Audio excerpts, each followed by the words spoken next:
How do I do? Just a little. Yeah, you just click on that shit. Okay, look at that. Awesome. Well, thank you. I just want to start by thanking JG and everybody at Creative Mornings for inviting me to speak here. I'm super excited to be here. And I really want to thank all of you guys for being here. It's like the last day of the year. It can be a really stressful time. So hopefully we can all just relax for the next 30 minutes, like, get ready for the holidays. When I got the email, the theme was cycle, I'm like, okay. So I swear I'm going to talk about the theme. But I'm going to talk about it, how to overcome feeling stuck, I think in regards to the creative cycle, but kind of just in like a broader sense. So welcome. I like to start with a little overview so you guys know what we're getting into. We're going to start by enjoying some free breakfast. We're already doing it. Good job. I'll tell you guys how I became a designer, how I then started my design studio. I'll answer any questions you guys have, and really share some lessons that I've learned along the way. So you guys may be wondering, like, who is this girl and why is she here? Well, I'm Tovah. I have been running a brand design studio, as JG said, called Tovah Creative for the past 4.5 years, really closer to 5 years. And I've definitely learned a lot in the process, so hoping to share some of that insight today. A little bit more about me. I'm 27 years old. I do not have a degree in graphic design. I also definitely do not have a business degree. So again, we may be wondering, how is she running a design business? Interesting. Well, I'll tell you. I think I've always been very creative and very resourceful, we'll call it.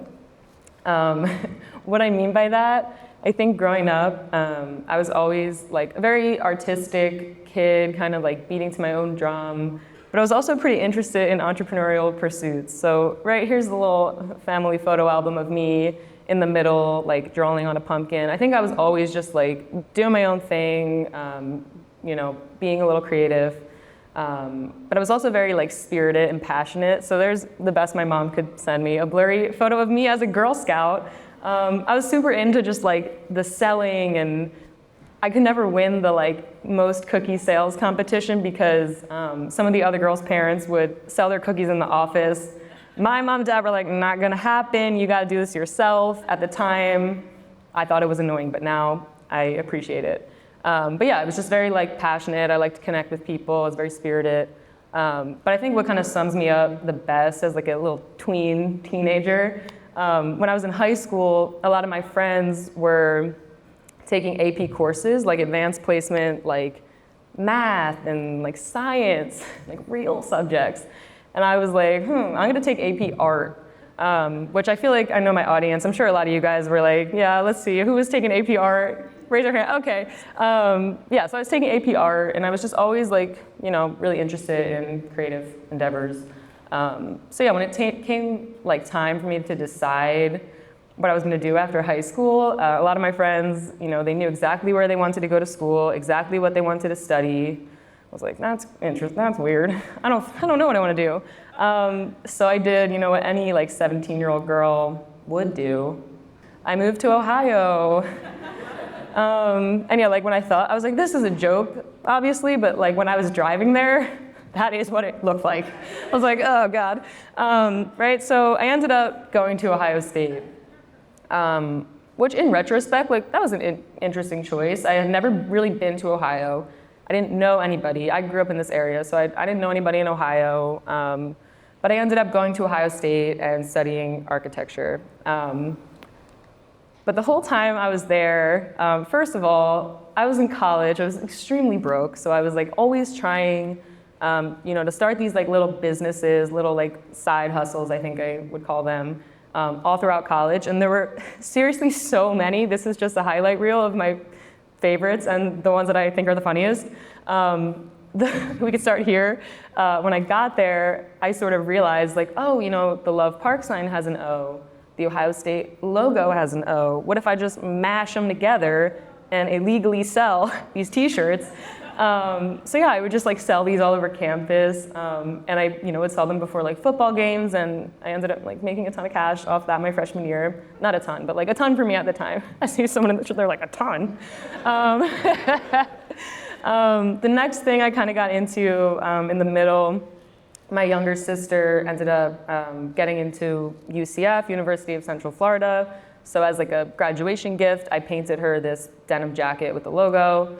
And I posted it on like my Instagram story, and I got like floods of basically just like people ordering jackets. So every weekend I would go to the Goodwill, I would buy these jackets, and I would like flip them. I was making like $100 a jacket, which again at the time, I was like, how can I retire early? Like I am doing great. And then the far, I guess you're right, that one is funny to me too. So I would paint like the landscape of the university, like the college someone was at, and the city they were from. So this one I did was like Temple University and Philly, which is the same thing. But I thought it was really clever because I'm like, oh my God, like there's no top, there's no bottom, you can hang it any way you want. So yeah, there's just a couple of the things that I got into. And I think kind of like with all these side hustles, I started to notice a pattern, a cycle in a way. So my creative cycle kind of looked like this. So I would get inspiration for a project, I would have an idea, I would be super excited. I would call this the zoomies. I'm like, oh my God, I'm up all night, I'm like so excited, I'm telling my friends. I still like get this way a lot, and it's definitely my favorite place to be in the cycle. Because then it's normally like followed by a hard crash and burn, like feeling stuck, not really sure where to begin, just kind of like riddled with imposter syndrome. But I think at the time in college, like, I don't know, imposter syndrome like wasn't really a term. Like I was just like I'm scared, like I don't know, I'm nervous. But yeah, it was just, self-doubt. And then normally, I would somehow take the step forward regardless of any lingering doubts, right? Like just start anyways. And then I would learn a lot, which would normally spark my next idea. And I think for me, like step 3, feeling stuck, it's always been a struggle for me to not get stuck and stay stuck there. So yeah, today I just really want to share like the lessons that I learned to avoid that feeling. Okay, so back to the plot. I'm in college, I'm in architecture school. I'm starting to realize my senior year, I'm like getting this gut feeling like, oh no, I don't want to be an architect. I'm like, oh God, like what do I do? I'm not gonna tell anybody. But I think I just started to notice like my peers were like really passionate and like excited about this thing. And I like did not have that same energy. So I'm like, all right, I need to figure out like something else to do before I like tell somebody that I wasted the last 4 years. So I ended up joining this entrepreneurship club at the time through the business school. I'm like the only kid there who's not in the business school. And at the club, they would have like local, I guess like CEOs and founders come and speak to us. And one of the founders was like, he founded a design agency. So being resourceful, I stalked him on LinkedIn afterwards. I sent him a message. I got a coffee with him. And then I landed my first job. So I ended up getting an internship at that agency that then, later led to my first job. It was a design agency. It was like very like design agency, all the tropes out of a movie. Like there was literally a skate ramp in the middle of the office. No reason, no one there could skateboard. It was kind of like I would like call my parents up like, hey, this is my job. And they're like, all right, what? Like, they're like, it's over their head. It's, they don't know what I'm talking about. But what we really did there and how I kind of got my foot in the door is this agency specialized in designing pop-up shops for like retail brands mostly. And at the time, obviously, I had this architecture degree. I knew how to create renderings. I knew how to do like an overhead layout. And that was enough to get me a spot. But it was a really small team, so I ended up having to do a little bit of everything, and that's where I started to really fall in love with branding and design. Just a quick look at like some of the projects we did. We had this like pop-up shop for Klarna, which is like a shop now, pay later brand. We did this really cool like pink Airstream like makeup pop-up. We did this like tiny cabin that traveled across the country and was like a retail store for a brand called Up West. They're like kind of like yoga, clothes.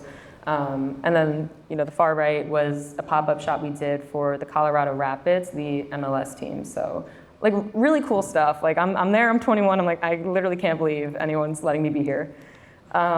We designed a pizza bike at one point for a pizza brand called Outsiders Pizza. But yeah, like the rendering on the right was like something that I did when I was there. So that's, that's kind of what I was doing there.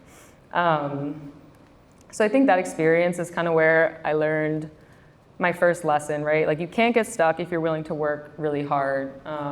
Yeah, you could say at the end of school, I did find myself in a bit of a pickle. I had just studied architecture and I was like, I don't really want to do this. So I ended up, just like finding a different path for myself, getting this job that I definitely felt like underqualified, and I definitely was underqualified.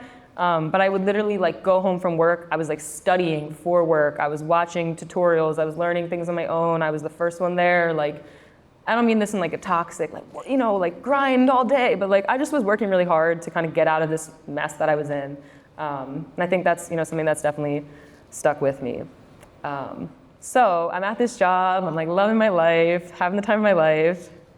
Oh no, I get laid off. So the pandemic hits and I get laid off from this job. There's like no retail happening.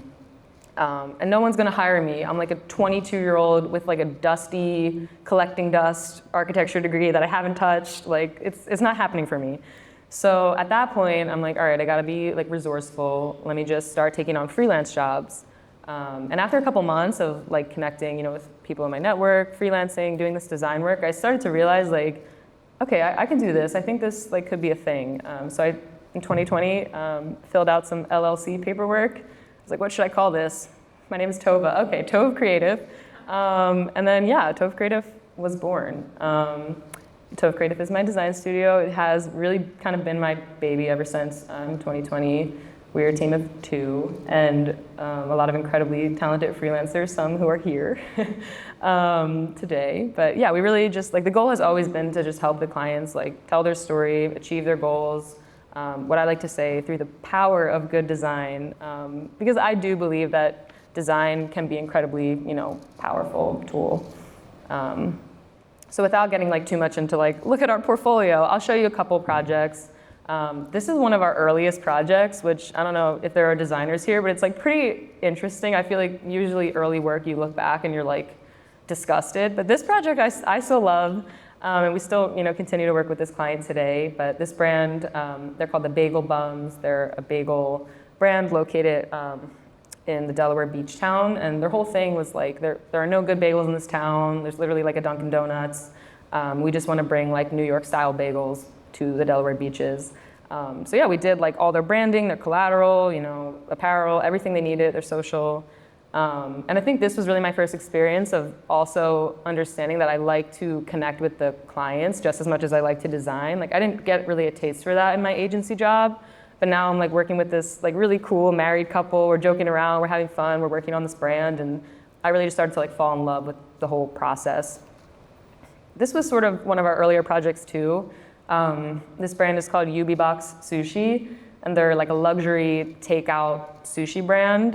This was like before we had a copywriter, so I think I came up with their tagline that was like, luxury delivered to your doorstep. But yeah, there's a really fun brand based in Miami. Again, we did their branding, we did all their collateral, we did these really, the kind of focus was making that box look like really luxury. I think the founder said he wanted it to look like it was like a coffee table book, like you could keep the box and it would be just like so beautiful. I'm like, no pressure, okay. So that's what we came up with. Another project that's kind of like, been in progress and it's kind of still in the works. This is called the Kittle House Inn. It is many, many things. It's boutique hotel, restaurant, wedding venue in Chappaqua, New York, which is about an hour outside of New York City. And this project was an interesting challenge because they needed a lot, right? So we had to do like everything from the branding to the menus to the website to like, they had a ton of needs. So this was probably one of our first experiences of like a really long scope of work that, covered a lot of needs. And then the last one I'll show, just because we're just wrapping it up now, and it's fun.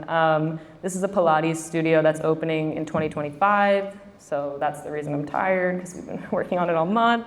But it's called Laveau, and it'll be opening on the main line in 2025. And yeah, we did their branding, all their collateral, apparel, website, you name it, we did it. So yeah, I think through all my experiences with like Tovah Creative, that's kind of where I learned lesson number 2, is that you can't really get stuck if you kind of get back up when you get knocked down. I think obviously when I got laid off, I wasn't like happy about that, but I was like, what am I gonna do, stay down? I just sort of kept it pushing and kept going. But I think anyone here who like runs their own business will understand that you get knocked down like every single week, like sometimes every day. And you're like, oh, this isn't going the way I had hoped, but you just, keep it moving and, try to be resourceful. So yeah, a few years into business, we had built brands for 4 coffee shops, a sushi restaurant. I'm not going to read the whole list. But like we've been doing a lot of stuff, and we were feeling really confident, bless you, in the process. We kind of like had it down. We knew what we were doing. And then we got the opportunity to design the brand identity for a professional women's soccer team. I was sweating. So I'm like, okay, I know that we can work really hard. I know that we can figure out like whatever comes our way, but I'm like, oh no, like really feeling stuck at step 3 at this point. I'm like, I don't know if we could do this. But I was like, sure. So we ended up designing the brand for an NWSL team. That's the National Women's Soccer League. We designed the brand identity for the Utah Royals. The team, thank you, they were in Utah in 2018. They were sold to Kansas City. So this was like their comeback season. It was really important to the community. All we kind of kept from their initial brand was the brand colors. Everything else we totally reinvented. Yeah, it was just like a really cool experience. Obviously, like as you saw, we had built many brands before, but probably not on this large of a scale. And this really like meant a lot to this huge community. So it was just an awesome experience, like standing, and seeing this, I don't know what that's called, Megatron screen. And I was like, wow, this is awesome. So I actually was at the home opener, and I'm like standing, admiring that. And next to me was a woman who was working on bringing an expansion team to Boston. So we got to do it again. This wasn't like their full brand identity, but this is rather like a launch brand for them. So just to kind of like introduce the team with like a temporary crest and identity. Hopefully we'll get to do the full shebang. But yeah, this is kind of a look at like that initial work that we did, the colors, the kind of placeholder-y logos for them.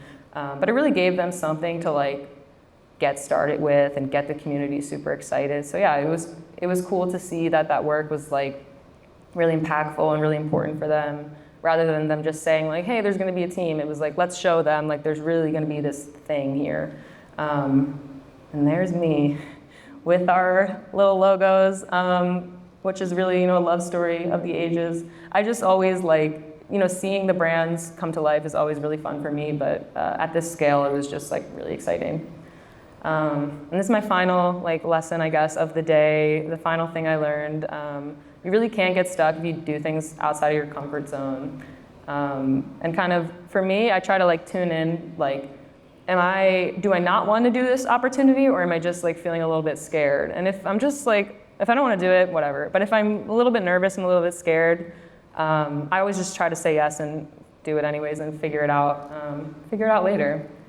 Kind of like speaking at Creative Mornings. What? I'm like a designer. I'm not a public speaker. Like, I don't know, how to public speak, but I figured when JG invited me, I was like, sure, and I'll figure it out later. So thank you guys for listening, for being here, and yeah, I really appreciate it.